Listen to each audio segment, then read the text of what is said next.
essa sua imagem, por favor, desliga a câmera, né? Que daí não aparece no YouTube, tá bom? Mas fiquem bem à vontade. Então, como eu estava falando, esse daqui é um dos temas do curso de numerologia kármica do nível avançado. E com o Zoom agora, nós resolvemos estender, porque nós temos uma sala com 100 lugares, né? Então a gente estende porque é um tema que interessa para todo mundo, mesmo para quem não esteja fazendo numerologia kármica. E daí também nós vamos deixar disponível no YouTube, na nossa página lá, e para vocês ou reverem, ou se quiser passar para alguém, se achou interessante, né? Então nós agradecemos muito, né, a presença de vocês, tá bom? Se vocês tiverem perguntas, pode deixar no chat, que daí a gente vai, ou se quer perguntar na hora, levanta a mão, não tem problema, aqui é um bate-papo, né? Nós podemos ir, não precisa esperar terminar, vocês podem ir perguntando, é um bate-papo mesmo, tá bom? Então eu vou puxar o PowerPoint, né? Colocamos o seu nome aqui, Passos na Senda, mas na verdade nós vamos falar sobre a evolução do ser humano, né? Como é que... Porque eu gosto de abrir esse assunto para todos, porque às vezes a gente não sabe o que nós estamos fazendo aqui, da onde que nós viemos, para onde que nós vamos. Existe muitas filosofias diversas em relação a isso. É muito comum as pessoas chegarem para mim e dizerem, é minha última encarnação, né? Não ter ideia dessa jornada, essa jornada nossa, né? Através dos níveis densos, através dos níveis de matéria densa, tá? Então, aqui nós estamos embasados em estudos teosóficos, né? Teosofia é um conhecimento milenar, principalmente embasado nas cartas dos mestres de sabedoria e estudos da Madame Blavatsky, tá? Então, já vamos começar com ela, né, aqui. Blavatsky e outros teósofos, depois dela, descreveram com riqueza de detalhes o que constitui essa senda evolutiva, suas etapas e provações. Então, a Blavatsky, para quem não conhece, a Blavatsky, ela é uma discípula, né? E ela foi uma discípula, é ainda. Eu acho que é, porque a gente não sabe, né, onde que ela está, em que nível ela está, se reencarnou, se não reencarnou, se está no Nirvana, se não está, a gente não tem essa informação. Mas ela foi enviada pelos mestres, ela era discípula do mestre Moria, justamente para trazer para o Ocidente esse conhecimento milenar que o Oriente conhece muito bem, tá? Então, tanto a doutrina secreta como todas as obras dela, ela dizia que não era dela, que ela só fazia um laço, porque ela lia no astral, né? Então, daí que ela escreveu a doutrina secreta, escreveu outras obras, né? Então, vamos ver. O homem comum é uma presa de seus próprios hábitos e rotinas, herdados da cultura na qual vive, da tradição familiar ou religiosa a que pertence, né? Então, nós ficamos muitas e muitas encarnações repetindo o padrão, porque nós temos uma cultura familiar, nós temos uma tradição religiosa e hábitos e valores de vida, eles ficam arraigados no nosso emocional, no nosso mental, né? Então, porque sua mente se acostumou a movimentar-se na superfície da existência, tornando-se condicionada e mecânica. Ele não consegue dar atenção às questões mais profundas da vida. Então, justamente que nós ficamos ali condicionados em trabalhar, estudar, correr atrás do dinheiro, né? Buscar uma evolução, mas a gente pensa numa evolução material. E é muito comum isso, até quando a gente conversa sobre as pessoas sobre isso, elas nos dizerem, Ah, depois que eu me aposentar, eu vou cuidar do meu lado espiritual. E a gente não percebe que o espiritual é junto com o material. Nós temos nós temos o nosso corpo, né? Nossos corpos espirituais, que são mais sutis, aqui, junto com o físico. Convive tudo junto, né? Não é à toa que a interrogação e o questionamento encontram-se no começo do caminho, pois eles têm o poder de sacudir-nos. Então, que caminho é esse? É quando nós começamos a fazer a nossa caminhada espiritual, quando nós começamos a perceber que existe algo mais além de trabalhar, estudar, correr, criar filho, casar. Existe muito mais do que isso, né? Então, no começo do caminho, pois eles têm o poder de sacudir-nos do nosso torpor mental, de romper com o círculo de autopreocupação em que estamos inseridos e de fazer-nos pensar detidamente sobre a vida, seu propósito e significado. Às vezes, esse sacudimento aqui é uma coisa. Quantas pessoas mudaram totalmente de filosofia de vida, de interesses, né? Depois que tiveram umas experiências quase morte, né? Ou na iminência de uma doença, né? São coisas que nos levam, vou dizer assim, são crises que nos sacodem. Porque enquanto tá bom, nós não vamos fazer perguntas, nós não vamos inquirir, né? Então, quem fala, esse texto aqui é do Ricardo Lindemann, do livro dele Tradição e Sabedoria. Então, vejam bem, continua o Ricardo Lindemann, né? O homem preso no exterior, aos estímulos do mundo externo, move-se na superfície da existência. É como se nós estivéssemos só ali na superfície. A gente não faz um mergulho para entender quem nós somos, de onde que nós viemos, mas por quê? Por que que nós estamos aqui? Será que a minha vida é só essa? E aí a gente ainda tem um outro questionamento, né? Então, eu cresço, eu estudo, eu trabalho, eu me formo, eu crio meus filhos, crio neto às vezes, me aposento. E daí? Por tudo que eu corro, por tudo que eu como é que eu levo a minha vida inteira, eu não levo, não vou levar daqui. Se a gente parar para pensar que casa, carro, dinheiro, amores, tudo isso fica. Então, o que é isso? Será que o Deus, né? O Deus Criador, tenha ele o nome que for, uma inteligência divina, né? Quem criou esse universo? Alguém criou. Será que ele criou tudo isso, tudo que está aqui à nossa volta, para a gente viver 80, 90, no máximo 100 anos? Eu acho que é muito pequeno até, né? Então tá bom.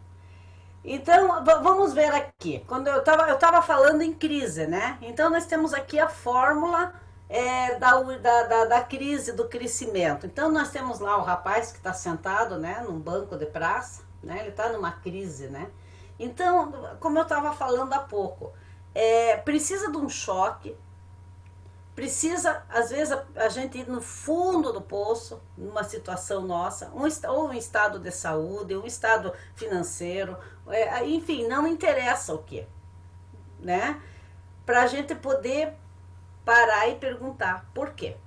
Então, nós temos que lembrar que crise é sinal de despertar, porque quem não tem crise, tá tudo bem, ele vai continuar, ele não vai se perguntar. É a crise que nos faz perguntar o porquê, o que está acontecendo.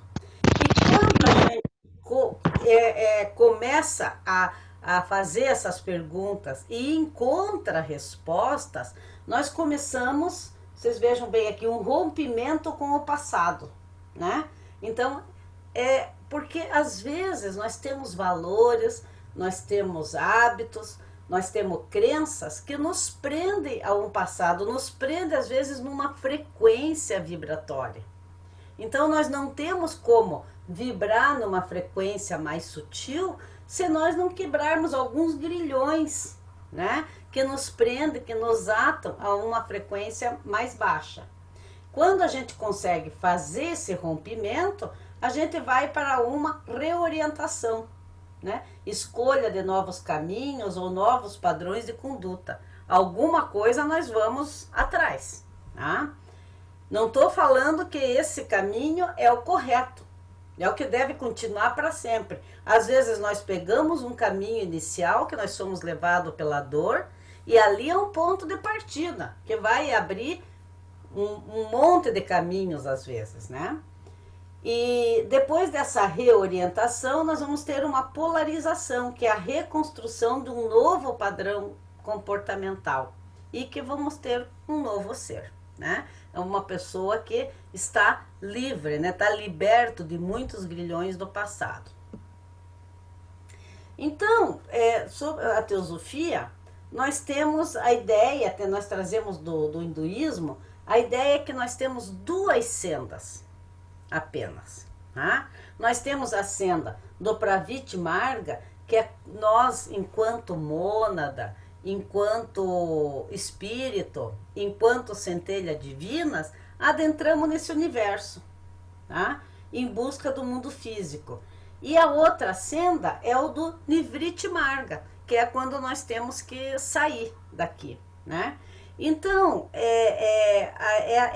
essas duas sendas, uma de entrada aqui no nosso universo e a outra de retorno, né? Ela nos lembra muito, para quem é cristão, né? Nos lembra muito da jornada do filho pródigo.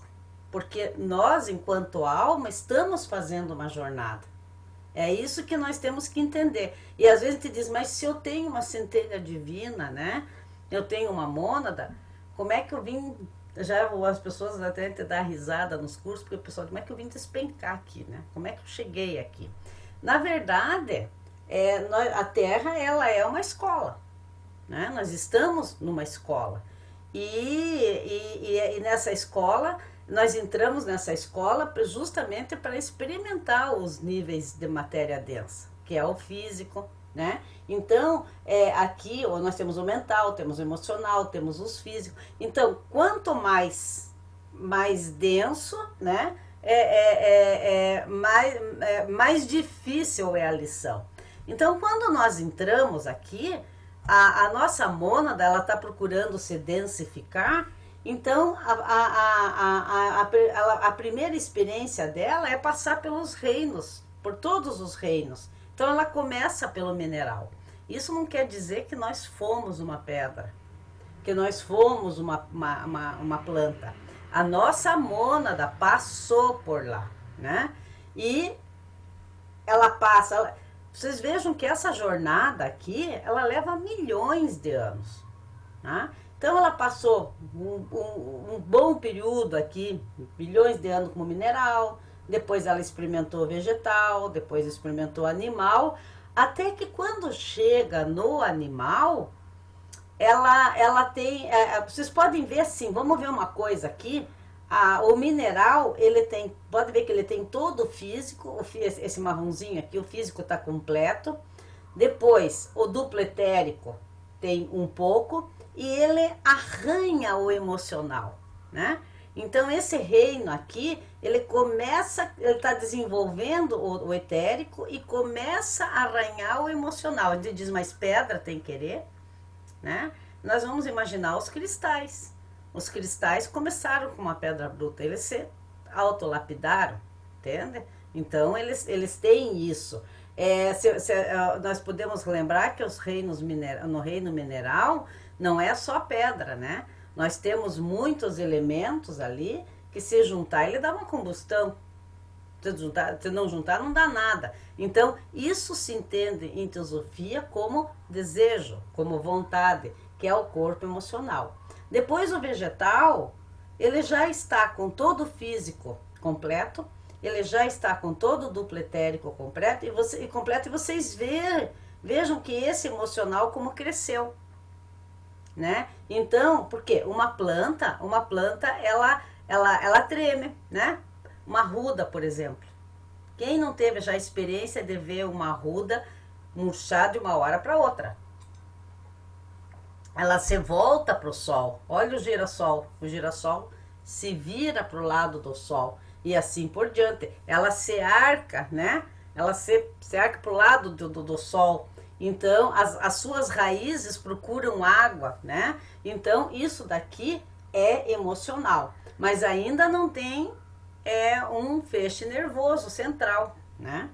Aí o animal já tem todo o físico, ele já tem todo o dupletérico, né? E olha, o emocional tá quase completo e ele começa a arranhar o mental concreto aqui.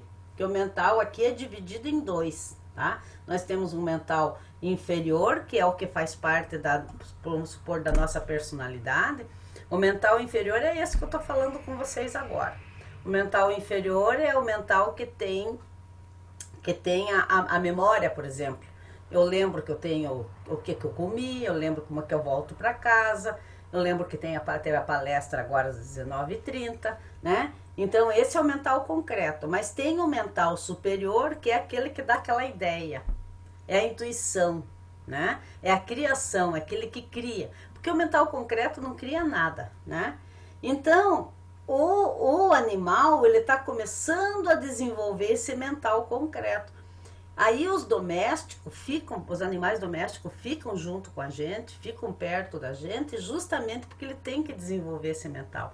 Quem tem um animal doméstico em casa sabe que esses animais, eles prestam muita atenção na gente. Muita atenção. Qualquer coisa diferente que a gente faça, eles já ficam alertas, e enquanto eles não dominam aquilo de diferente que nós fizemos, eles não relaxam, né? Aí nós aqui, então a ideia é que nós dominamos o físico, dominamos o dupletérico, nós temos que dominar o nosso emocional, percebam, tá? E o que é dominar o nosso emocional? É dominar nossas emoções, né? Não nos deixarmos levar pelas emoções, tá? E aqui nós temos o mental concreto quase preenchido, o mental superior, e nós estamos arranhando aqui um outro aspecto que é da nossa tríade divina, que é Budi. Budi é amor crístico. Então, a ideia é que nós tenhamos um controle sobre o emocional e a gente consiga desenvolver esse amor crístico, tá? É isso que nós temos que tentar. E daí o nosso objetivo, o objetivo da nossa alma, né, a nossa jornada é chegar num ser espiritual, né? Que veja que ele fica mais nesse nível aqui do mental superior e búdico, e ele está indo para Atma. Então vocês vejam bem que a gente faz uma jornada. Essa jornada, a ideia é que a gente entre aqui, porque a gente tem essa centelha divina, mas a gente não tem a experiência por todos esses reinos, a gente não tem a experiência do mundo físico, a gente é divina em potencialidade, né? Mas a gente não experienciou, então a gente tem que conquistar essa pureza. Na verdade, a nossa jornada é isso, nós conquistarmos a nossa pureza, nos tornarmos que nem crianças novamente, tá? Se alguém tiver alguma pergunta, pode ir fazendo no chat, ou pode levantar a mão, que a Mariana está aí, né? Então, vocês vejam bem. Então, nós temos aqui, lá nessa figura, nessa imagem, a gente coloca lá homem mineral, homem vegetal, homem animal, homem humano. Nós já vamos entender isso. Mas a gente começa a despertar, a gente começa a sair daquela rotina, daquela roda viva de pensar só no trabalho, no estudo, como é que eu vou, a gente tem um desejo de quando eu vou ser feliz quando eu comprar uma casa. Aí você compra a casa. Ah, não, mas eu vou ser feliz se eu comprar um carro. Não, mas eu só vou ser feliz, então a gente fica nessa roda viva. Isso aí é uma roda, na verdade, de samsara, porque a gente repete esse padrão muitas vezes. Então, quando a gente começa a despertar, a gente diz que é o primeiro passo, que é o homem de ideais, tá? O segundo passo é o homem em provação, nós vamos ver isso daqui direitinho. O terceiro passo é um discípulo aceito. O quarto passo é o filho do mestre. E o quinto passo são as iniciações, as grandes iniciações. Eu também gosto de colocar isso daqui, porque quando a gente atende as pessoas, existe muita coisa assim, como é que eu vou dizer para vocês? Existem muitas iniciações por aí, né? E às vezes essas não são as grandes iniciações, né? Nós temos escolas de mistério, temos muitos locais que fazem iniciações. Essas iniciações, na maioria das vezes, são para nos ajudar a despertar. São para nos ajudar a gente, a nos dar força, às vezes, na maioria delas, né? Para a gente poder despertar. Eu digo assim, na maioria, porque são as que têm o objetivo de dar força para essa caminhada, tá? Mas a gente tem que tomar muito cuidado, porque tem muita coisa por aí que não, né? Tem que tomar cuidado. Então, queremos demonstrar agora que a evolução não é um processo tão linear como aparece no gráfico acima. Então, aqui nesse gráfico ele está bem linear, né? Entre a individualização e a transcendência do reino humano para o super-humano, uma queda ocorre. A individualização é aquilo que eu mostrei para vocês aqui nesse gráfico, quando a mônada ela sai do reino animal e vem para o reino humano. Esses outros reinos aqui, o mineral, o vegetal, o animal, eles têm uma alma grupal. Então, às vezes, uma alma grupal, ela pode ter centenas, milhares de seres ali. Vamos dizer assim, uma alma grupal de mosquito, por exemplo, ela vai ter milhares de mosquitinhos ali. Agora, já uma alma grupal de um cachorro ou de um gato evoluído, ele pode ter 5, 6, 10 animais daquele, porque ele vai, conforme aquela alma grupal vai evoluindo, vai diminuindo o número de seres daquela alma grupal, até que chega num ponto que fica 2 ou 3, mas são muito evoluídos, são animais que já estão arranhando aqui e desenvolve esse emocional deles, esse desejo, eles desenvolvem uma vontade. Então a gente conhece, por exemplo, aquele animal que se atira num lago para salvar alguém, ele avança em cima de um bicho peçonhento para salvar o seu dono, né? Então ele tem um gesto até de amor altruísta, às vezes. Quando ele faz isso, né, ele não tem mais, quando ele morre, ele não tem mais como voltar para essa alma grupal. Porque ele desenvolveu um amor, né, tão grande que ele é como se fosse sugado, ou então ele atrai a vontade, o aspecto do primeiro logos, que é do Deus Criador. E aí que se dá essa individualização que nós conhecemos, porque nós humanos temos só uma alma, tá? Então é nesse momento aqui, é quando esse animal ele evoluiu tanto que ele não tem mais condições de voltar para a alma grupal dele. Então ele atrai a atenção. E a diferença nossa e dos animais é justamente isso, que nós temos essa condição por causa desse poder do primeiro, que nós chamamos de primeiro logos. No cristianismo é chamado de Pai, né? Porque o cristianismo tem a Trindade, Pai, Filho, Espírito Santo, mas na teosofia nós chamamos de primeiro logos, segundo logos e terceiro logos. Então, qual é a característica do primeiro logos? É o pensar. Porque nós estamos dentro da mente de Deus, digamos assim, do Deus Criador. Vocês podem chamar como vocês quiserem. Não estou falando de Deus no sentido de cristão. Eu estou falando de um ser que criou todo esse universo. Tá? Então, quando eu falo Deus, eu estou falando de uma entidade, até podemos dizer assim, uma potência divina. para poder não dar nomenclaturas de nenhuma religião. Não sei se vocês estão me entendendo, tá? Se vocês quiserem continuar pensando em Deus, Deus Criador, pode. Por isso que a teosofia chama de primeiro logos, segundo logos e terceiro logos, né? Então... Só um pouquinho.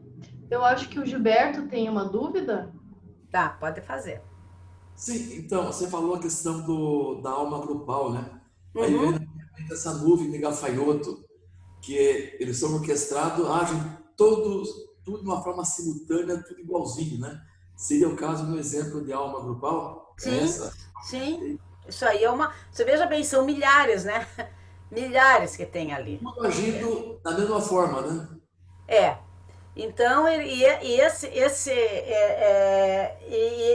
vamos supor, os gafanhotos eles vão ter que evoluir, essa alma grupal vai ter que evoluir. Existem seres, por exemplo, as aves. As aves elas pegam uma outra evolução diferente da nossa, tá? São os mamíferos que eles entram nessa evolução para individualização. Então, nós vamos ter determinados animais que não entram nessa via da individualização aqui, tá? As aves, não sei se esse o gafanhoto, onde é que ele vai entrar, tem que olhar bem. Aonde tem um esquema desse é no livro do Arthur Powell, o sistema solar. Então, ele traz todo esse... quem vai para onde.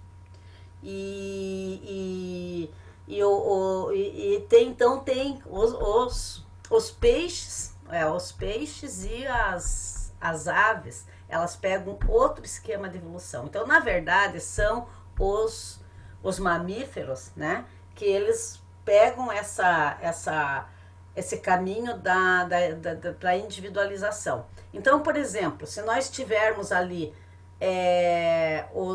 temos o gato, o cachorro, que é são 5 animais que individualizam. Então, todos os animais, eles têm que convergir para esses 5. É o cachorro, o gato, o elefante, o cavalo e o macaco, né? Então, nós temos ali a questão do cachorro, então nós temos os lobos, que entram na linha do cachorro. Os felinos, todos os felinos vão entrar e convergir para o gato. Tá? Então, aqui, a diferença deles para nós é justamente esse pensamento. Porque o Deus Criador criou o nosso universo com o quê? Com a mente. Tá? Ele não pegou. A gente, às vezes... não para, só quando eu comecei a estudar teosofia que eu comecei a raciocinar exatamente sobre isso, né? Deus não pega nada físico, né? Como uma máquina, alguma coisa para construir. Não, ele constrói com a mente. Então, a gente tem que ver o porquê que livros como na década de 70, antes até, saiu lá O Segredo, né? E hoje em dia tem tanta gente que fala do poder do pensamento. É porque nós estamos dentro da mente divina. Nós somos resultado da criação da mente divina. Então, como se diz, o todo é mental, né? O Cabailão fala, o todo é mental. Então, nós somos mental. Então, a nossa mente, a gente cria qualquer coisa com a nossa mente. Tá? E nós também, por esse poder de criar, que é a diferença dos animais.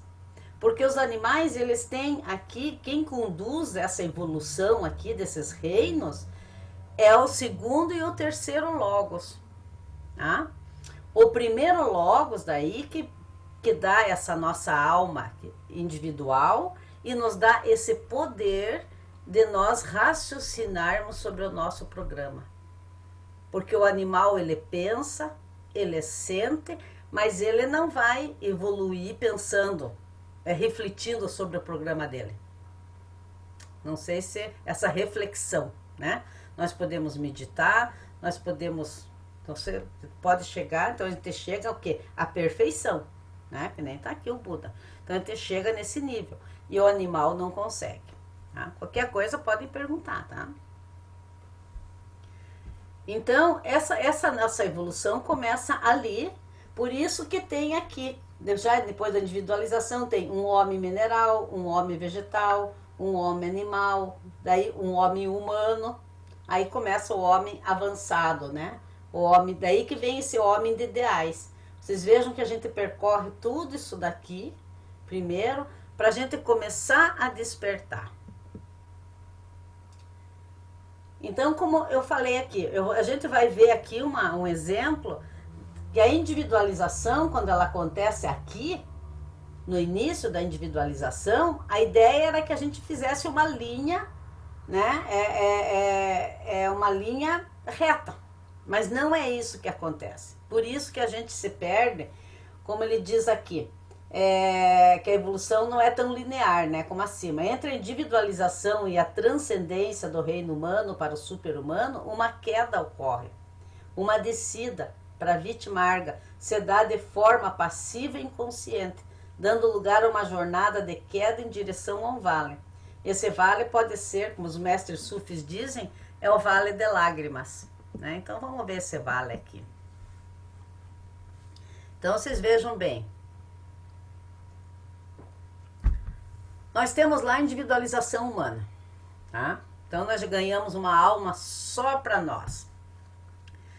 O problema, ela poderia ser linear ali, se aquele animal, o animal sempre ele individualizasse pelo amor. Se ele individualizar só pelo amor, às vezes a gente pode fazer uma linha assim, ó. Mas é muito difícil. Mesmo individualizando pelo amor, a gente vai ganhar, a gente tem um ego, a gente tem uma personalidade, né? A gente tem um corpo mental, tem um corpo emocional, tem um duplo etérico, principalmente esse corpo emocional que é dos desejos. Aqui eu quero fazer uma reflexão da responsabilidade que nós temos com os nossos animais. Porque ele pode individualizar pelo amor, mas ele também pode individualizar pela raiva. Então, esses extremos, um animal que é muito judiado, muito sofrido, ele pode ter tanta raiva, que ele também individualiza pela raiva. Só que aí nós vamos ter uma alma, como é que eu vou dizer assim, uma alma má, né? Nós não vamos ter. Então, até o Leadbeater, no livro dele, ele fala justamente isso.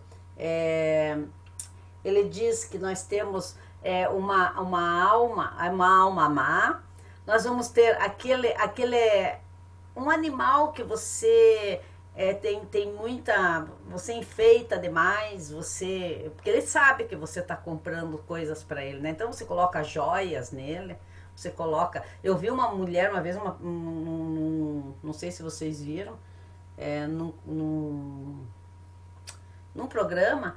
A mulher fez um quarto, com guarda-roupa, com TV, com tudo pro cachorro, né? Então são coisas que não tem necessidade. Esse animal pode individualizar, inclusive, pela luxúria. Aí o Leadbeater diz, então, pode ser aquele animal que sorrateiramente sai à noite para roubar as coisas dos outros, porque ele quer aquilo. Então, vocês entendam que como que nós estamos tratando nossos animais. Então, o que nós estamos gerando? Que seres nós estamos gerando quando esses animais individualizarem? Porque aí, nessa individualização, dependendo da forma, a gente pode fazer uma queda. Tá? Então, aí nós temos aqui esse homem mineral, que nós vimos lá, lembra que eu mostrei aqui nesse, né? Homem mineral, homem vegetal, né? Então, aqui nós temos esse homem mineral, veja bem que está colocado aqui, Hatha Yoga, né? Ele vai usar muito o corpo físico dele, né? Muito o físico. Uma pessoa que ela só usa, ela é bruta, vamos dizer assim, né? Porque ela desenvolve muito o físico. Não estou falando que o fato de você desenvolver o físico, não é isso. Quer ver? Eu estava conversando, acho que até com a Mariana no outro dia, sobre quando a gente vê na Idade Antiga, a gente vê aqueles filmes da Idade Antiga, como é que aquele pessoal conseguia lutar um dia inteiro com uma armadura pesada, com A espada não é uma coisa leve, não, né? Então, se a gente lembra disso, que como que lá na antiguidade eles tinham uma força física, um desenvolvimento físico, mas não tinha nada quase assim, com poucos, lógico, tinha pessoas espiritualizadas, mas a maioria era um desenvolvimento físico. Como é que se aguentava, né, naquele processo? Depois passa para um homem vegetal, né? Então já é um serviço à família, então ele já vai pensar mais na família, ele vai pensar na comunidade, ele vai pensar. Então ele está Bhakti Yoga, está desenvolvendo um amor. Tá? Depois nós temos um homem animal, que entra num egoísmo, aquele egoísmo é meu, né? É meu. Eu tenho que cuidar disso porque é meu, é posse, aquele é posse. Aí nós vamos ter um homem animal doméstico. Se vocês observarem, é aquele mesmo processo pelo que a alma passou lá atrás. Então aqui ele tem uma fase de transição, um equilíbrio entre espírito e matéria. O homem não é nem muito bom, nem muito mal. Olha, ele chegou no fundo do vale. A gente não tem estou me lembrando aqui, que a gente só enxerga a luz quando chega no fundo do poço, né? É mais ou menos isso, porque daí só tem um caminho para olhar. Você não tem outro lugar para olhar. Você tem que olhar para cima, né? E é aí que ele começa. Através Karma Yoga. O que é Karma Yoga? É a ação correta. Então, através de uma ação correta, eu começo a subir, começo a fazer a jornada de retorno, né? Aí nós temos um homem avançado, aquele homem de ideais que nós falamos ali. Então, aqui nós temos um Gnana Yoga, isso aqui é um pensamento correto, uma ideia correta. E depois a gente chega na senda da purificação, que são as iniciações super-humanas, que a gente já vai ver para frente, que é o Raja Yoga, purificação, né? Mas, infelizmente, quando a gente, na nossa individualização, a gente faz essa queda, porque é o ego. Esse que é essa caminhada aqui, que é a jornada do filho pródigo. Qual é a jornada, qual é a história, qual é a parábola? Que o filho pródigo, ele é filho de um rei, ele pede a sua parte, né, pro rei, e ele vai para terras distantes, que a terra distante são os níveis de matéria densa, e lá ele se perde. Lá ele se perde. Então, o que é esse se perde? Ele vive nos véus de Maia, o Maiá, né? Então ele vive num mundo de ilusões, só em busca de coisas externas, e ele perde tudo que tinha. E aí, qual é o ponto que o filho pródigo desperta? É quando ele não tem mais nada, ele está dando comida para os porcos, um trabalho que ele achou, e ele sente vontade de comer a comida dos porcos, porque ele está com muita fome. É esse ponto que chega aqui. Nessa hora ele lembra que na casa do pai dele tinha muita comida. Os empregados comiam bem. É nessa hora que nós, enquanto alma, nós olhamos para cima, nós lembramos na nossa condição divina. Tá? E aí nós resolvemos fazer a empreitada de retorno à casa do pai. Então, quando eu digo retorno à casa do pai, não estou falando, eu tô vendo que estou fazendo a comparação com uma parábola cristã, mas nós começamos uma empreitada à autorrealização, né, conforme o hinduísmo. Então, nós temos aqui, quando chegamos ao fundo do vale, se não quisermos criar raízes lá, só nos resta uma coisa a fazer: empreender a jornada de saída, que é o Nivriti Marga. Tá? Então, essa subida aqui, o que é essa subida? Subir como? Subir para onde? Eu mudar minha frequência. Eu deixar velhos hábitos, né? Deixar velhas posturas e mudar minha frequência energética. Porque assim, todo mundo quer mudar a frequência. Então a gente vê muitas histórias, não sei que lá tem que ano que tem um portal, tem isso, tem aquilo. Esse ano é um ano 4, é um ano 4 na numerologia, o ano regido pelo Sol na astrologia. Nossa, o ano passado eu escutei muita coisa. É o ano do Sol, vai iluminar. Eu falei, vai iluminar a sombra também, né? É um ano 4 que exige que a gente tome posturas sérias em relação à nossa vida, que a gente se organize, que a gente se reorganize. E o que eu vejo, assim, que é muito, muito assim, tem um portal tal, vamos mudar de frequência, vamos passar. Só que, para mudar de uma frequência para outra, isso aí é uma alquimização, é uma alquimia interior. Para fazer esse processo, eu tenho que deixar as coisas densas. Eu tenho que deixar, lembra daquele grilhão lá no início que eu mostrei? Eu tenho que deixar aquelas coisas que estão me atendo a níveis mais densos. Não tem como, não existe magia. A autorrealização é de dentro para fora, não é de fora para dentro. Não existe. As coisas externas, elas servem para nos sacudir. E aqui fazendo um gancho com as terapias holísticas, elas são muito bem-vindas para nos dar uma sustentação e para nos tirar, às vezes, para nos dar um equilíbrio e nos tirar daquela frequência em que nós estamos. Para que nós possamos raciocinar e parar de fazer aquilo que estou fazendo. Porque se nós não fizermos esse processo, dali uns tempos aquele floral não está fazendo mais efeito, o reiki não está fazendo mais efeito, né? Então, as terapias holísticas, elas vêm para isso, para nos ajudar a sair, porque quando eu vibro numa oitava maior, o que acontece? Eu tenho condições de olhar para baixo e ver o meu erro.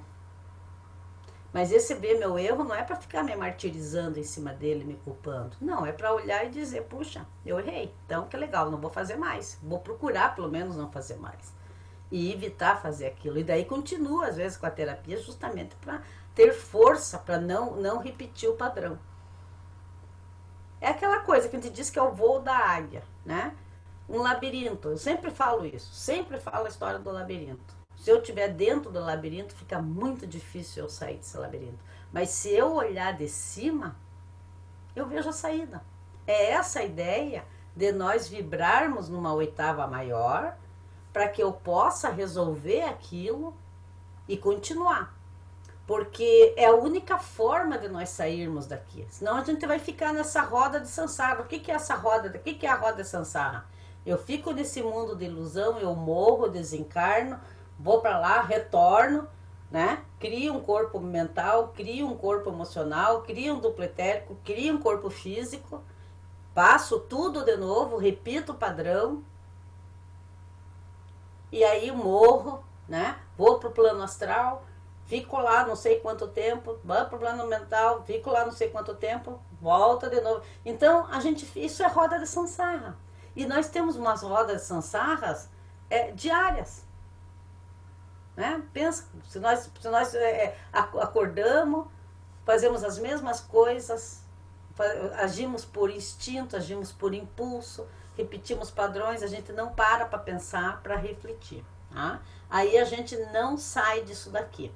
A gente só consegue sair daqui quando a gente começa a fazer essas reflexões.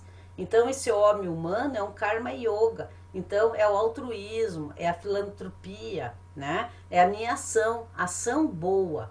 Depois tem o Gnana Yoga, quando a gente estuda. O que nós estamos fazendo agora é um Gnana Yoga. Né? Eu digo que todo terapeuta holístico ele tem que estudar. Não tem como ser terapeuta holístico com curso de final de semana e você não estudar principalmente a filosofia oculta. Porque a filosofia oculta é onde está embasado. O terapeuta holístico ele trabalha com duplo etérico, com corpo mental, com corpo emocional e corpo mental. É a área de atuação dele. Então, ele tem que saber aonde que ele está atuando. E isso depende de muito estudo. Então, isso é o Gnana Yoga. E depois nós temos a senda da santificação, que é o Raja Yoga, que você vai estudar e também se aprofundar nisso, nessa caminhada. Tá? Se na descida perde-se a pureza, né, porque nós temos uma centelha divina. Conforme nós fomos densificando, nós vamos perdendo aquela nossa pureza celestial. Nós vamos colocando vestes, né? Nós vamos densificando. Essa densificação, eu gosto de dar um exemplo do Gina Rajadasa. Ele foi presidente da Sociedade Teosófica também, filósofo, tem vários livros. E ele dá um exemplo muito bom, eu falo sempre isso para os meus alunos. Então, tem a minha mão aqui. Ó, eu posso, ela tem tato, né? Eu posso, às vezes eu até brinco, né? Faço assim, eu vejo um cisquinho de vidro. Sabe o que é cisquinho de vidro, né? Aquele caquinho, mas bem pequenininho, que você só olha assim, num relance de luz, você vê o que ele tem. Eu posso juntar com o meu dedo, posso juntar um alfinete.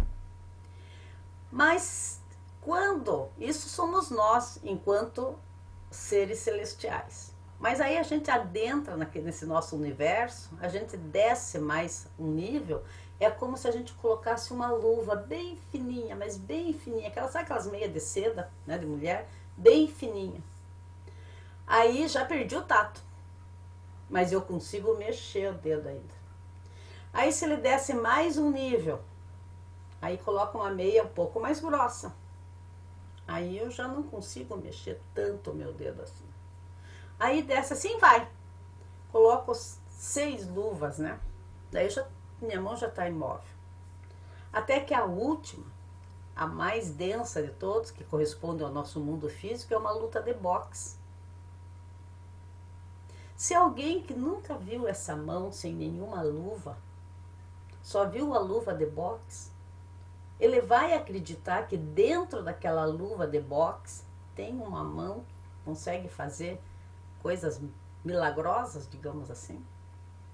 Percebe? Então eu acho que essa comparação que o Jinarajadasa faz da mônada descendo os níveis mais densos, perdendo a sua pureza, é justamente isso. Então a diferença entre a pureza inicial e a segunda, a conquista, muitas vezes foi associada a uma criança pequena brincando no chão com o avô. O avô pode brincar no chão, tal qual uma criança. Porém, a diferença é que a criança ainda terá que passar pelo mundo e aprender as suas lições. Então, ela não tem a sabedoria do avô. Eles estão brincando de qualquer coisa, né? Só que o avô tem, então o avô já as aprendeu. Então, essa é a diferença, é isso que nós viemos buscar. Nós estamos buscando a experiência. Então, vamos lá. Esse homem de ideais, que é o primeiro passo na senda, o primeiro passo para a gente pensar em sair dessa roda de samsara, né? O homem de ideais, este é o homem avançado na humanidade, que se distingue dos demais pelo seu alto grau de consciência social e humanitária.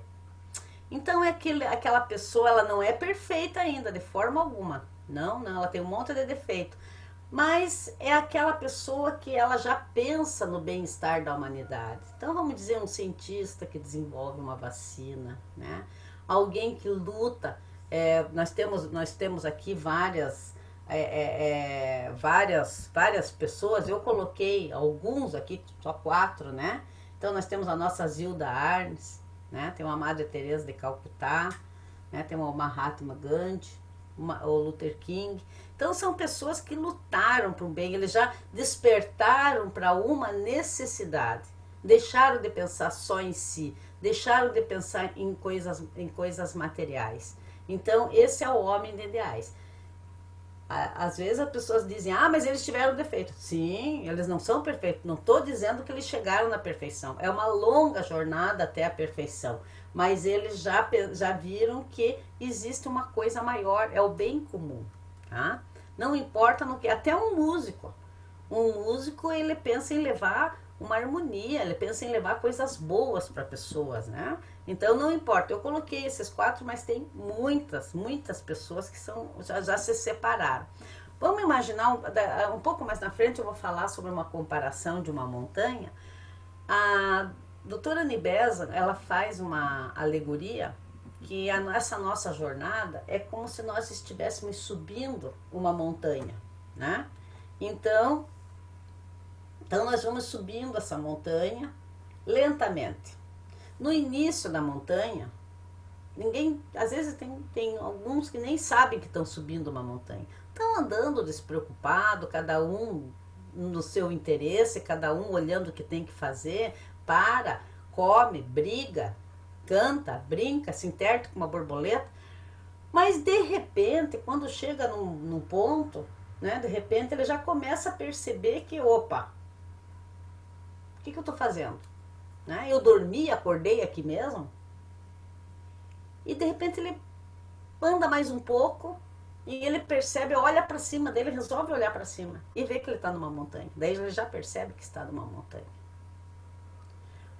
E ele anda mais um pouco, daí ele percebe que tem uns raios de luz lá em cima naquela montanha. E ele sabe, ele intui que ele tem que chegar lá em cima. Aí ele começa a se distanciar um pouco da multidão e andar um pouco mais rápido. Tá? Até que chega num ponto que ele já tem certeza.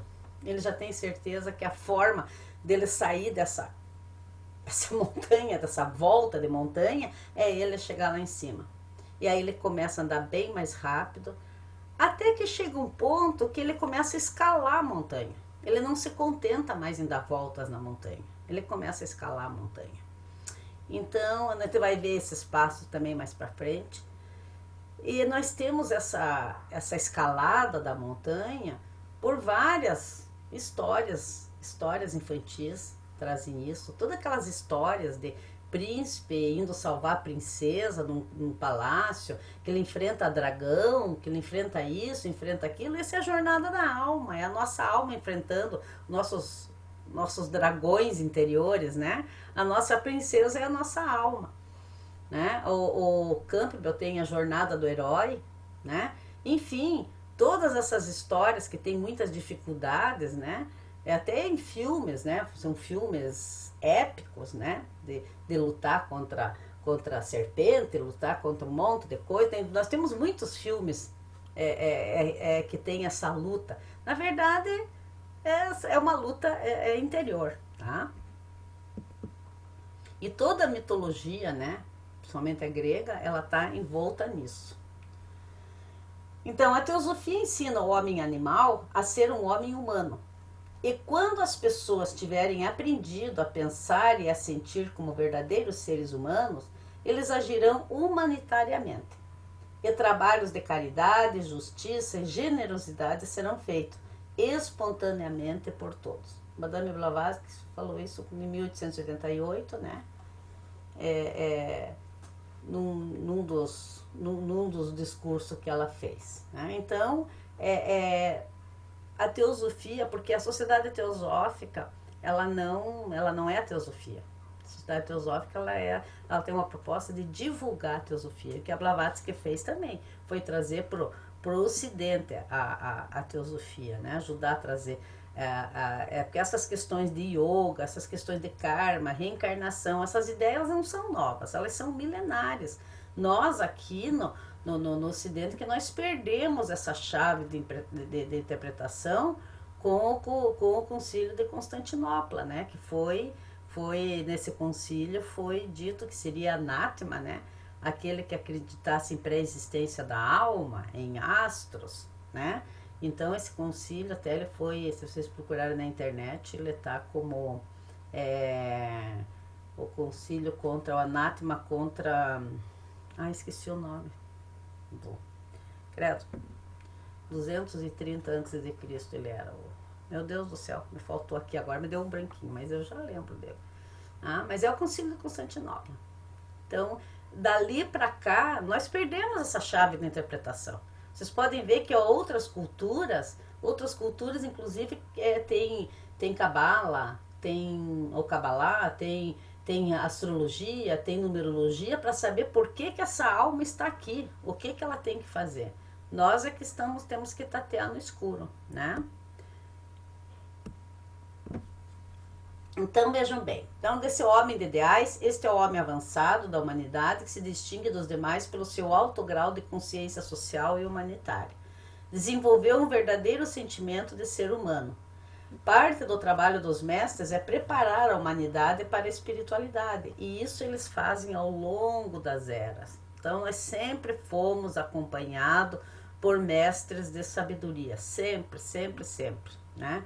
Então eles vêm, às vezes fundam uma religião, uma coisa assim, daí ele tem que voltar de novo, dali 2000 anos, 3000 anos, porque nós, enquanto seres humanos, acabamos mudando tudo que eles deixaram, né? Transformamos um Deus de amor em Deus de raiva, né? E daí para frente. Então daí tem que vir um outro mestre de sabedoria para trabalhar tudo aquilo, né? Então, o primeiro passo foi, como nós vimos, né, o homem ideais. O segundo passo daí é um discípulo em prova. É o ato de se pôr em provação. É a resposta a um pedido feito pelo discípulo, um aspirante, aos guardiões da humanidade, para que sejam dadas oportunidades para uma evolução ainda mais rápida. Então, aqui já é aquele passo que a pessoa já sabe que ele tem que andar mais rápido na montanha. Vocês estão me entendendo? Então ele não tem mais tempo para perder. Ele já se separou da multidão, ele já está ajudando, ele está vendo como é que faz para aquele pessoal desperte, mas ele está se colocando à prova. Então, o que é se colocar à prova? Às vezes a pessoa entra numa ordem oculta, né, de ocultismo, justamente para poder ali, junto com outros, né, com outras pessoas, conseguir entender melhor o que é esse lado oculto. Porque, na verdade, o ocultismo não é magia, não. O ocultismo é simplesmente o lado oculto da natureza. O que tem por detrás de, né? O que tem do lado oculto? A minha constituição oculta. Nós falamos que nós, seres humanos, temos uma constituição sétupla, né? Então, eu tenho um corpo físico, eu tenho um duplo etérico, eu tenho um corpo emocional, eu tenho um corpo mental, daí tem uma tríade divina, que é o mental superior, eu tenho um corpo búdico, que é um corpo de amor, corpo crístico, e tenho um Atma, né, que é o poder. Então, isso uma constituição oculta. O universo também tem uma constituição oculta igual nós. Isso é o ocultismo, tá?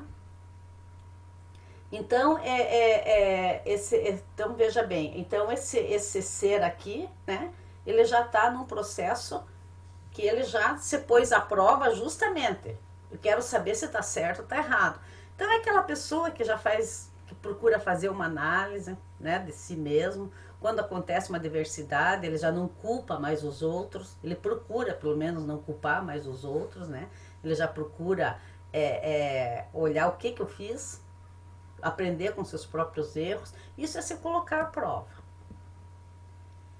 Aí depois, mas isso aqui leva muito tempo. Nós temos uma ideia, o ocultismo tem uma ideia que essa jornada da nossa alma, ela tem mais ou menos, é uma ideia, 777 encarnações. Então, para vocês terem uma ideia, nós passamos pelo menos 700 só se debatendo, perdido nos véus de Maia, né? Que foi o que o filho pródigo fez, né? Gastou tudo, fez tudo. Aí, depois, nas últimas 77, que a gente começa a despertar. E as últimas 7 que faz esse trabalho que nós estamos vendo agora aqui, tá? Então, daí depois que ele se coloca em prova, aí ele começa a escalar a montanha, que é o discípulo aceito. Quando o mestre aceita um aspirante como discípulo de período probatório, o mestre de sabedoria, é um ser que já passou pelo reino humano, tá? Ele já viveu tudo que nós vivemos, ele conseguiu a autorrealização. O que é conseguir a autorrealização? É ele se tornar perfeito. Nós temos que nos tornar perfeito, assim como o nosso Pai do Céu é.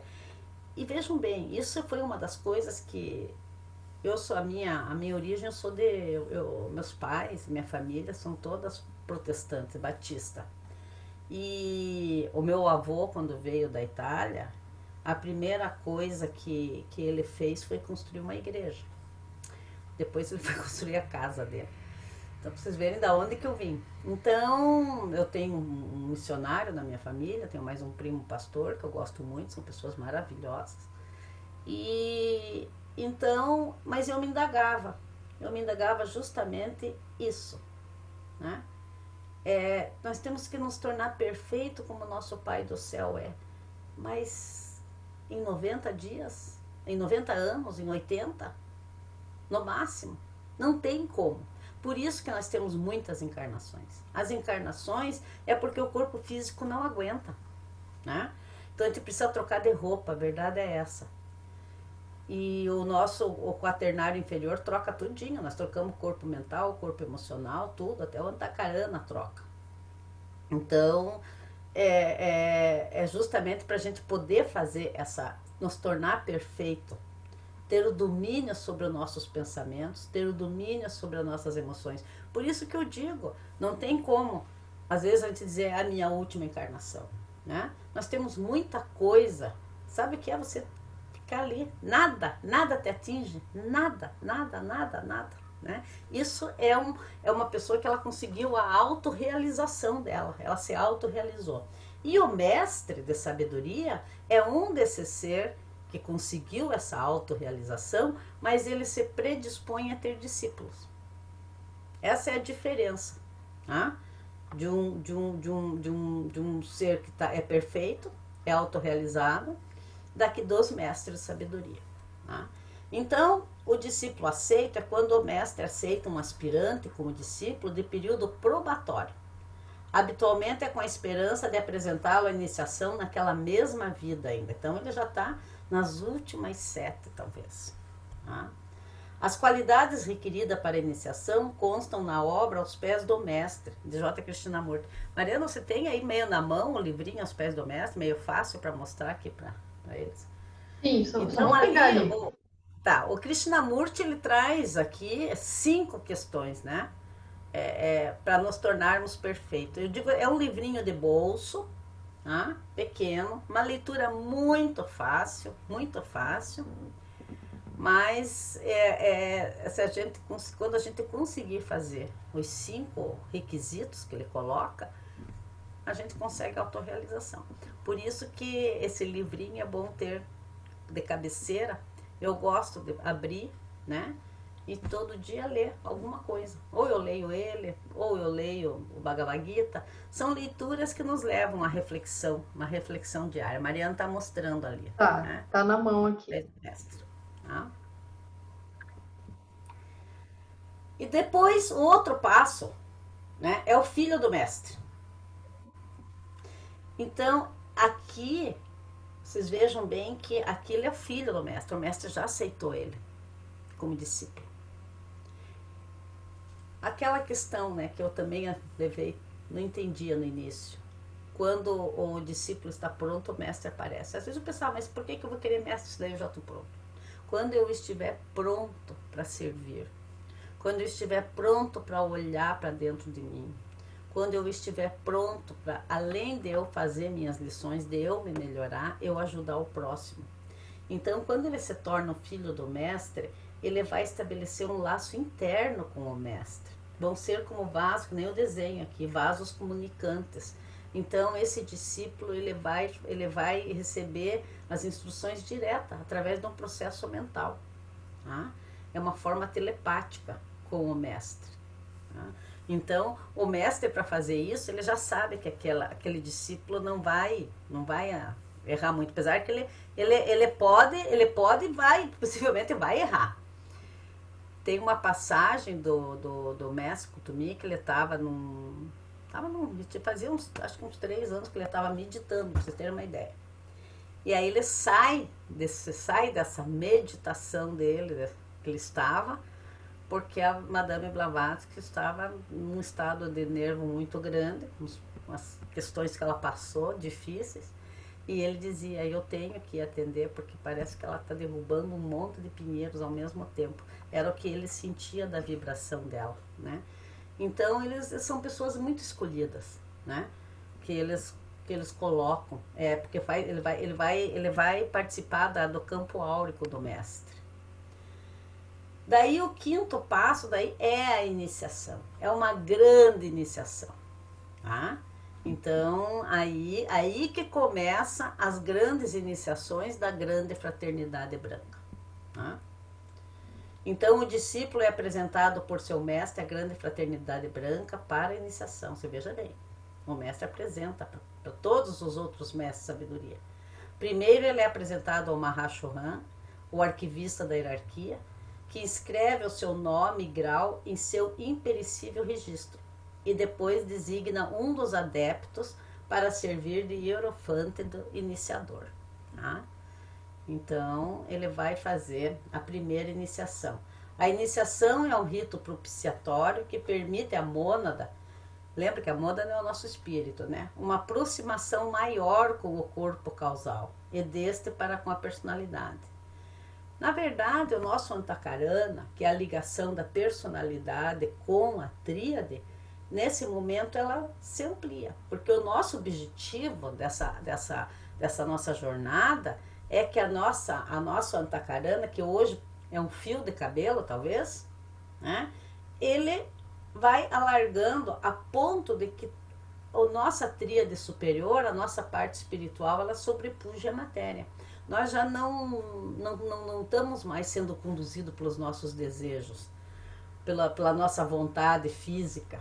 Nós não somos mais. É a parte espiritual que nos comanda, né? Então é essa expansão da consciência, é a nota característica da iniciação que dá ao discípulo a chave do conhecimento, abrindo-lhe novos horizontes de saber e poder. Mas é um poder latente. Então ele vai ser clarividente, logicamente, ele vai se comunicar telepaticamente. Agora imagine se dá poder para nós aqui, né? O que é que nós vamos fazer com esses poderes? Ah? Então tem que estar sem mácula, né? Para poder ter esse poder.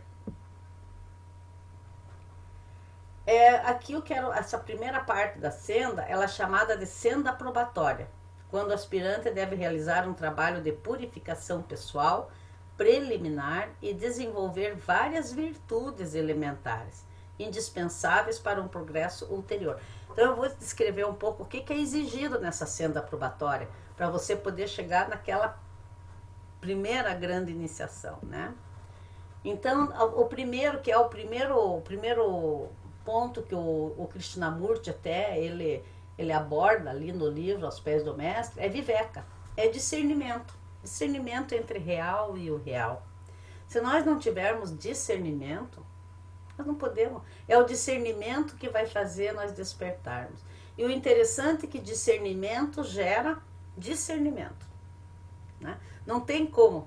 Nós precisamos parar, começar a fazer essa reflexão. Aquela crise lá atrás que eu falei, né? Que é com uma crise que a gente começa, aí você vai. E discernimento gera discernimento. Essa imagem aqui, não sei se para quem não conhece, esse é o templo. Lá é 60 quilômetros de Brasília, o paraíso da terra, tá? Então essa é a imagem do templo. É um lugar muito lindo, né? Você pode ver que ele está bem no alto, a gente sobe muito, sobe 60 quilômetros. E lá tem esse templo. Então o discernimento é o primeiro requisito. Daí vairagya, indiferença ou desapego às coisas exteriores, passagem ilusória. Esse indiferença ou desapego, às vezes, a palavra desapego, às vezes é mal traduzida até para o português, porque às vezes eu já vi pessoas dizer assim, eu não tenho nada, não tenho carro, uma guria uma vez, não uso batom, porque eu tô me desapegando, tenho que trabalhar o desapego. Não é isso. O desapego, eu digo assim, que é um desapaixonar-se. Então, se a gente olha para trás, principalmente na minha idade, que a gente olha, que a gente tinha, às vezes tinha uns interesses que hoje não me interessa mais. E eu vejo, não é só porque eu estou na minha idade, eu vejo pessoas novas que não precisam de balada, não precisam de roupa de grife, entende? Agora, não é quer dizer que com isso eu não vou me cuidar, né? Eu posso, só que eu posso usar a roupa de grife, só que aquilo não vai ser a coisa de maior importância. Eu posso ter um bom carro, sim, mas eu ter o carro, não o carro me ter, né? Me possuir, vamos dizer assim. Então, isso é vairagya, é quando a gente vai perdendo interesse pelas coisas passageiras e ilusórias. Hoje nós estamos aqui conversando, batendo papo, nós poderíamos estar fazendo um monte de coisa, né? Entende? Poderia estar assistindo filme, poderia, sei lá, hoje em dia com a quarentena já não dá mais nem para se encontrar. Antigamente eu dizia, podia estar num barzinho tomando chopp, né? Mas nem isso está dando para fazer direito. Então vocês vejam, às vezes de repente vem crise dessa nós estamos passando para a gente refletir, né? O que são as coisas externas. Daí tem o Sati-Sampati. O Sati-Sampati se divide em 6 atributos mentais para trilhar essa senda. É o Zama, que é o domínio do pensamento. É Dama, domínio da palavra e da ação. O Parati, que é a tolerância. Titikisha, que é a paciência. Srada, que é fé. Samadana, que é equilíbrio, equanimidade. E daí, por fim, nós temos um outro, que é Mumuksha, desejo de união com a divindade, o Logos, e libertação do ciclo de renascimento. Então, se a gente olhar esses requisitos aqui, a gente vai ver que é desenvolvimento de caráter. Né? Se a gente parar, porque eu tenho que ter, se a gente olhar o óctuplo caminho do Senhor Buda, ele fala em uma reta ação, um reto pensar, um reto agir, né? A gente vai ver também as 6 paramitas, né? Então, tudo isso nos leva a caráter, desenvolvimento de caráter. Aí, cumprido esses requisitos em grau apreciável, não é necessária a perfeição nessa etapa, o candidato é aceito formalmente como discípulo. Esses requisitos ainda não é exigido perfeição. Ele ainda, depois de feito as iniciações, ele ainda vai continuar lapidando isso. Então, o candidato é aceito formalmente como discípulo de algum mestre de sabedoria, recebe a primeira iniciação e entra com isso no sendeiro do discipulado, que possui suas próprias fases. Eu vou passar bem rapidinho aqui, porque nós já estamos com um avançado da hora, né? E então daí a gente pode até voltar num outro ponto para ver bem, se tiver interesse, dessas iniciações. Então, ele está dentro ainda daquelas 7 vidas, tá? Das 777. Então, primeira iniciação, Sotapanna ou Srotapati, aquele que entrou na corrente, ou seja, está comprometido com a realização de tudo que for necessário para chegar à meta final, né? Ele já se separou do mundo. Então, ele, embora ele viva do mundo, mas ele sabe que nada lhe pertence. Ou então tem o Sakadagami ou Sakridagamin, literalmente, aquele que receberá o nascimento somente uma vez mais. Então, aí sim, ele pode dizer que é a última encarnação dele. Esse indivíduo é aquele que se encontrou com o Dharma e segue-o sem pestanejar. Ele ouve as palavras do Buda e age tal como as ouviu. Tendo ouvido, ele escreve o que ouviu, recita e expõe os ensinamentos aos outros. No fim de sua próxima vida, ele pode, se o preferir, completar os restantes estágios da senda, sem voltar a reencarnar-se. Daí nós temos a terceira iniciação ainda, que é a senda da divinização. A terceira iniciação, ou estágio de Anagamin, o iniciado, experimenta um forte sentimento de unidade. Durante este período, deve se libertar de todo o traço de apego ao gozo dos sentidos, tipificada no amor terreno, é a possibilidade de ódio. Isso aqui está descrito no livro Os Mestres da Senda, do Leadbeater, né? Ele não nascerá mais no mundo dos desejos, né? Ele só vai nascer se ele quiser, para vir como um mestre da sabedoria. Né? Depois, a quarta iniciação é o Arati, conhecido como o digno, o capaz, o venerável, o perfeito, aquele que saiu vitorioso da provação de Avishti. Nós temos o Senhor Buda, né, que saiu vitorioso, temos o Jesus, o Mestre Jesus, foi tentado no deserto, né? Então isso é a quarta iniciação, que significa o sem ondulação, aquele que está sem vibração. Então ele não, nada serve. Tá? Então vem todas as tentações e ele está ali. O homem fica absolutamente sozinho no espaço e sente-se cessionado da vida, mesmo da vida do Logo. É aquela hora que o Cristo, ele diz, ele está lá, ele foi crucificado, está na cruz, e ele diz: mestre, por que me abandonaste? Ele sente aquilo, parece que ele está sozinho. Tá? Depois o Arati, conquistando sucesso sobre as provações, está salvo. Ou seja, já não é obrigado a reencarnar para continuar o seu progresso, o qual não tem fim, mas pode fazê-lo voluntariamente para auxiliar o mundo e seus irmãos menores. Nessa condição exaltada, sua consciência tem os primeiros acessos ao nirvana, ele já começa a sentir o nirvana.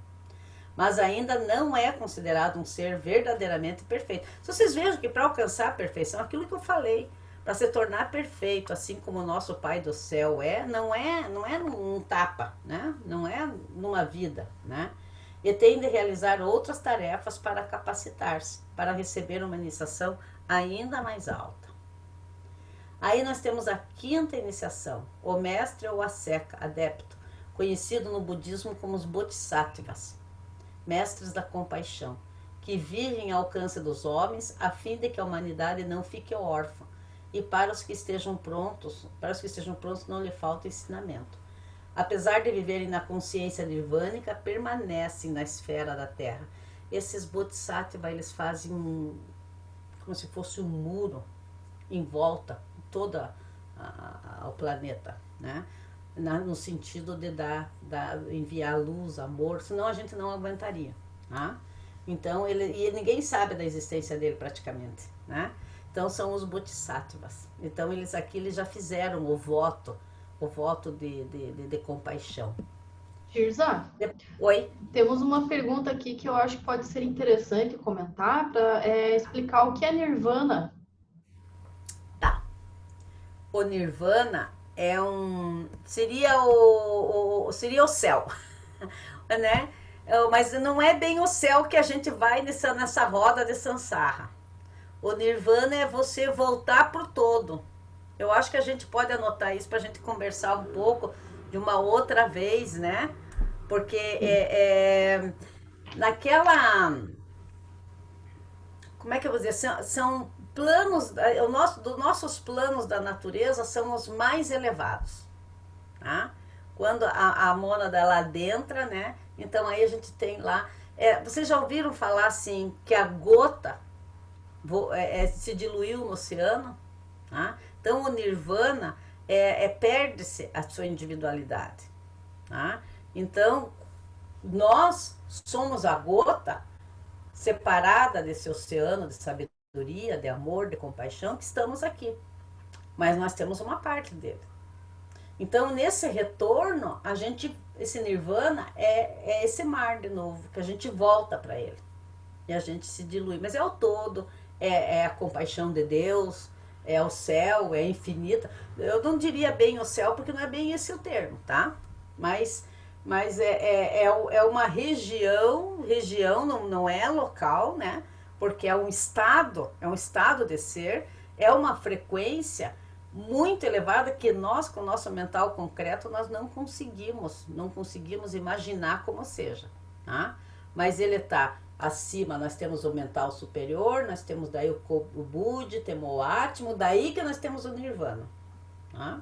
Só para vocês terem uma ideia. Uma hora nós vamos explicar melhor esses níveis aqui, os planos da natureza, nós podemos voltar a falar nisso, né? Então, apesar de viverem na consciência nirvânica, permanece na esfera da Terra. Porque se diz que quando você entra no nirvana, você não consegue mais ter contato com a Terra. Então, os bodhisattvas, eles recusam o nirvana, que é a paz eterna, a paz infinita, tá? Eles recusam, eles ficam ali, como se estivesse no portão, na beira, sentindo a vibração. Olha que é difícil, né? Você sentir aquela vibração, sentir todo aquele amor, toda aquela paz, mas você continuar dando atenção aqui para esses que vêm atrás. O Bodhisattva, ele faz o voto de compaixão, que ele não entra no nirvana enquanto o último de nós não chegarmos lá, não alcançarmos a autorrealização. Aí temos os adeptos, né? Mestre ou asceta, aquele que realizou o propósito para o qual nasceu como homem. Já não lhe resta aprender mais nada no âmbito humano e pode ser considerado com toda a propriedade um super-homem. Como já foi dito, os hindus chamam este ser de Jivan Mukta, o liberto, aquele que cumpriu com sucesso o trajeto da senda da perfeição, nada mais tendo a aprender aqui. O adepto está livre para escolher seu próprio caminho, porque diz que quando chega nesse ponto aqui, 7 sendas se abrem. Entende? E esse adepto ele pode escolher uma das 7 essenas, talvez ir para outra galáxia, não se sabe, nós não sabemos, né? Pode permanecer ligado à Terra para promover sua evolução, recebendo outras iniciações. Então ele pode seguir, tem alguns que seguem e tem uns que ainda ficam esperando. Aqui, por final, nós temos aqui um quadro, aonde esse quadro aqui é o governo interno do mundo, que nós chamamos, que é da grande fraternidade branca, tá? Então, nós temos aqui o primeiro grau, que foi o que nós vimos, aquele que entrou na corrente, lembra? A primeira iniciação. Depois, o segundo grau, aquele que receberá o nascimento só mais uma vez. O terceiro grau é aquele que esgotou todo o karma e todas as paixões e não mais nascerá no mundo do desejo, né? O quarto grau, o Arhat, conhecido como digno, capaz, o venerável, perfeito, aquele que saiu vitorioso da provação de Abit. Por isso que eu tenho minhas dúvidas, vou ser sincera com vocês, de que, vamos dizer assim, Jesus tenha tido filhos, tenha tido mulheres, porque ele já estava aqui, estava fazendo essa iniciação, ele já tinha passado pelo mundo das paixões, do desejo, só se ele não teve com essa intenção, né? Depois o quinto grau, a seca, aquele que não tem mais nada a aprender nesse mundo, né? Porém se mantém junto à humanidade para ajudá-la. O sexto grau são os Chohans, né? São os mestres de sabedoria que comandam os raios, né? Então tem o Chohan de primeiro raio, segundo, terceiro, que a gente pode também falar sobre isso, né? Depois o sétimo grau é o Manu, senhor da raça. Quando nós falamos em raça aqui, não é a raça branca, preta, amarela, não. Nós estamos na quinta raça, nós estamos na quinta sub-raça da quinta raça raiz. São raças, vamos dizer assim, de evolução, tá? E tem o Bodhisattva, o instrutor do mundo, né? E tem o Mahashohan, vocês vejam que são níveis aqui. Então isso aqui, como nós já estamos avançado bastante, se vocês tiverem interesse, a gente pode falar mais para frente sobre isso daqui. E lá em cima nós temos o vigilante silencioso, né? Nós temos o Sanat Kumara, a gente pode falar sobre isso daqui algum dia, porque aqui entra os Kumaras, né? Que visitaram aqui a Terra já há 18 milhões de anos. Sem eles, foram eles que desenvolveram o mental em nós. Se não fossem eles, nós ainda estávamos andando de 4 ainda, tá?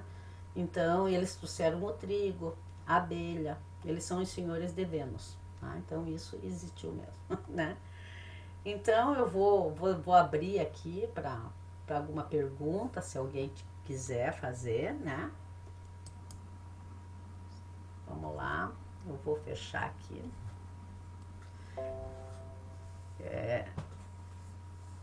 Se alguém quiser fazer, como é que estão, como é que não estão.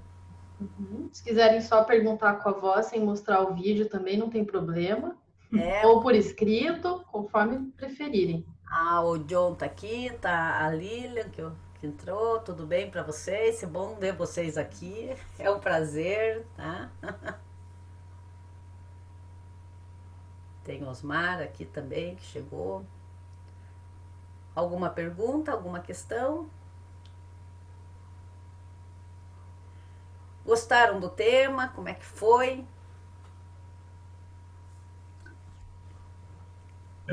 Boa noite, Tirza. Boa noite. Boa noite a todos os participantes. Deixa eu só mudar o fundo aqui, que eu estou quase invisível. Você está numa galáxia. Você está no Nirvana, né?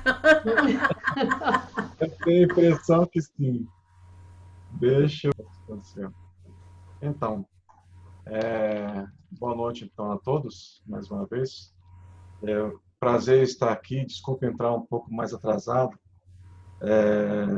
mas é sempre bom participar das palestras da Tirza, também junto com a Mariana, e ver vocês todos de Curitiba aí, que devem estar com um pouquinho de frio hoje. Nós aqui em Brasília não estamos tanto, mas como eu estou vendo alguns sem blusa, a Mariana está sem blusa, acho que não está tão frio. Não está frio, até que não está frio aqui.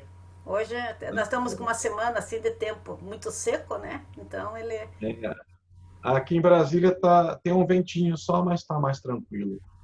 Eu não tenho perguntas propriamente dito, até porque esse tema Até eu também já acompanhei pessoalmente com vocês aí em Curitiba, mas é um tema que sempre quando você fala alguma coisa mais dá o que a gente pensar, né? Mas assim, eu tenho refletido ultimamente do papel das sociedades esotéricas ou das ordens de tradições iniciáticas e conversado até com alguns irmãos de maçonaria ou de rosacrucianismo, e a gente tentando entender vários pontos, né? E quando você falou dos graus ali, Tisa, e foi subindo, né? A gente foi observando o que de fato é você, um ser que está em alinhamento, em ascensão, que começa à medida que vai crescendo interiormente, assumindo outras possibilidades de atuação no universo, né? No sistema solar, enfim, e esse nosso universo todo, ao contrário do que a astrofísica ainda não enxergou, está tão evidente, ela ainda não enxergou, ele é todo cheio de vida, mas a vida sem movimento não existe. E o movimento não é uma ação de leis meramente falando, ele tem por trás uma consciência. Quando você vê água, vento, luz em movimento, existe uma consciência por trás. Então, o que eu observo assim, as tradições falam enfaticamente que nós fazemos as iniciações, não é? Aqui cada uma tem assim a sua forma de prosseguir com os seus membros. Por exemplo, a maçonaria dentro de um certo rito tem 33 graus, a ordem antiga e mística de Rosa Cruz tem 12 graus, e a gente passa por aquele processo de iniciações e se acha iniciado. Sim. Eu estou rindo porque, me desculpem os irmãos, me desculpem, não estou debochando de ninguém, como eu falei, eu pertenço a essas duas ordens. Mas eu acho curioso que nós não entendemos a profundidade do que significa uma iniciação. Uhum. Por quê? Porque, como a Tisa acabou de mostrar, né, os vários graus que existem e a gente perceber que para atingir, de fato, cada um daqueles graus, não se trata de atingir, porque quem é um adepto, que é o primeiro passo para poder começar a subir nesses graus, você precisa ser um adepto. Então, olha só, quem é adepto já tirou muita coisa de ruim, já poliu muito a sua pedra bruta, já deixou ela polidíssima mesmo, para começar a pensar na primeira iniciação. E isso é tão sério, que nem na maior concepção que nós tenhamos do que é um ser voltado a ser um adepto, a gente não consegue sentir. Não. A gente pode imaginar, mas sentir não. Então, imagine estes seres que a gente chama de Shohan, de um raio, por exemplo, o quanto de amor e de caminhada, de consciência que este ser já despertou, não é? A gente tem que olhar para essas coisas com um olhar bem profundo. Não Sim. é com um olhar superficial de entender aquilo como graus, porque didaticamente é assim que é colocado. A Tisa coloca muito bem didaticamente e a Sociedade Teosófica ensina a fazer esse caminho dessa forma para que todos compreendam. Mas a gente tem que olhar além disso. O amor e a noção de consciência que esses seres têm que adquirir. O convite é para todos nós. Porque, na verdade, trata-se de um despertar. Mas ele precisa ser acompanhado de vidas, né? Vidas e vidas e vidas e erros e acertos, até que um dia você vira para você mesmo no espelho e fala: você sou eu? Eu sou você? Eu sou você e você é um pedacinho pequenininho do Criador? Então, a partir daí, talvez mudar uma história. não é? A ideia, né? A ideia, John, é que justamente isso, que a gente saiba que esses graus que às vezes na maçonaria, no Rosa Cruz, a gente como eu falei no início, eles são para nos fortalecer para que a gente faça o papel que tem que fazer, né? E principalmente para o pessoal aqui nosso que trabalha com terapias holísticas, né? Com a numerologia kármica, que entenda essa jornada humana, né? Que todos nós estamos, vamos dizer, no mesmo barco, né? E a ideia, e não adianta eu querer, eu vou evoluir, entende? Não, ninguém evolui sozinho. Né? Nós temos que pensar, eu e a Mariana, nós temos um propósito de formar terapeutas que tenham essa consciência, que possam ajudar os seus clientes, inclusive, a evoluírem, né? Então, porque na hora da psicoterapia a gente pode ajudar muito as pessoas a tirar essas dúvidas, sabe, João?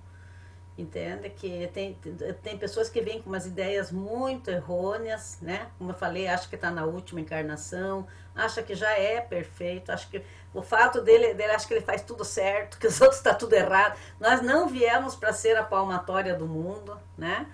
Ninguém nasceu para ser a palmatória do mundo, então essas coisas assim que a gente debate, que é bom debater, que é bom muito colocar, bem colocado que você pôs aí, né?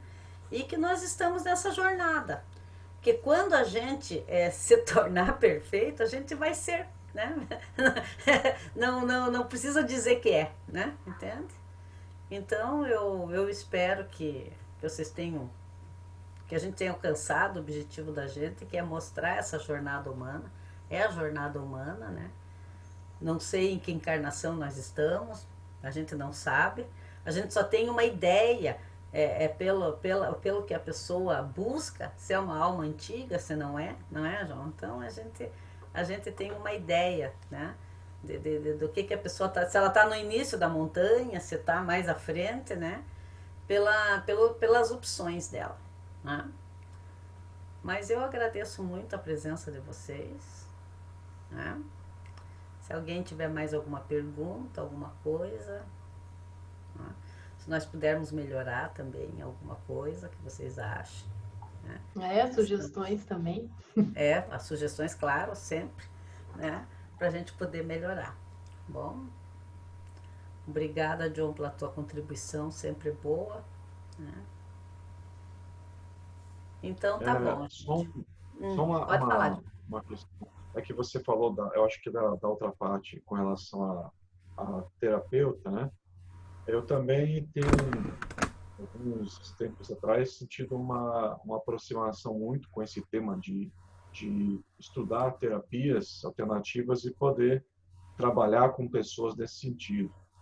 E eu acho que até conversei com uma médica outro dia que faz biorressonância, fez um exame de biorressonância com laser.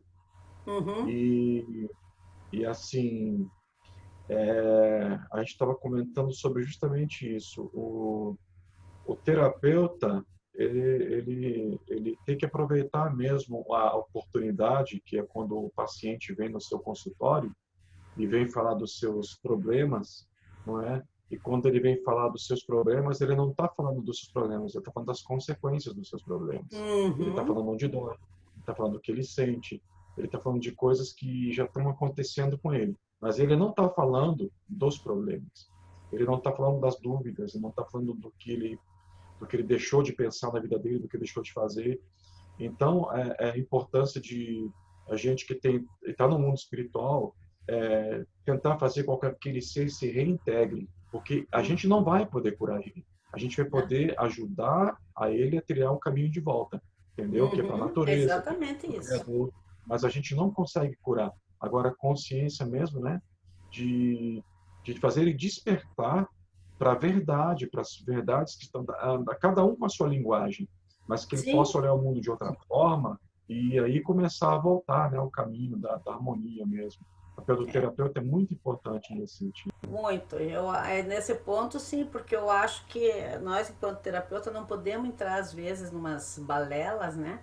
De que é a última, confirmar que é a última encarnação, qualquer coisa. Não, tem que levar para que a pessoa tem que mudar a frequência vibratória dela. Porque nós, enquanto terapeutas, nós temos que tirar a pessoa de uma determinada frequência e colocar em outra. Se ela vai se manter ali, daí também, ela também faz parte da terapia e é com ela. Mas a pessoa tem que ter essa consciência, né? Então é um trabalho muito legal, eu gosto muito desse trabalho, né? Nós temos nossos alunos, temos vários alunos aqui, né? Sabem que nós pregamos isso. Inclusive, nós temos agora um workshop de radiestesia, a radiestesia no processo terapêutico, que ajuda muito a fazer esse trabalho, né? A radiestesia como ferramenta para identificar o desequilíbrio e depois os florais, né? Os florais que nos ajudam nessa percepção, tá? Que o Dr. Bá dizia, né? Que a dor, a doença é o desequilíbrio entre a alma e a personalidade, né? Então, esse workshop vai tratar disso, né? Então, é um despertar interior, né, da consciência da pessoa. Então você se torna autoconsciente daquilo que você faz, daquilo que você pensa, daquilo que você age. É você ser o seu próprio agente, né, de transformação e de mudança. Então, é ao contrário do que muitas pessoas pensam, através da radiestesia a gente pode identificar, né, o porquê daquele desequilíbrio, aquela queixa, como o John falou, a pessoa quando ela chega, ela conta, ela está contando a consequência já, né? Então, seja ela uma consequência física, emocional, mas é consequência, né? Então a gente tem que identificar o porquê, qual a causa daquele desequilíbrio, né? E ensinar a pessoa a fazer esse retorno, porque às vezes ela está naquele vale de lágrimas lá, né? Normalmente, eu digo assim, que quando às vezes chegam pra gente é porque já foi em tudo, já foi em médico, já foi em tudo, né? Então, a gente tem que reconhecer isso, abraçar, né? Acarinhar a pessoa, né? No seguinte sentido, para poder ajudar, né? Então, é isso daí, tá? Mas eu agradeço muito a presença de vocês, de todos aqui, tá?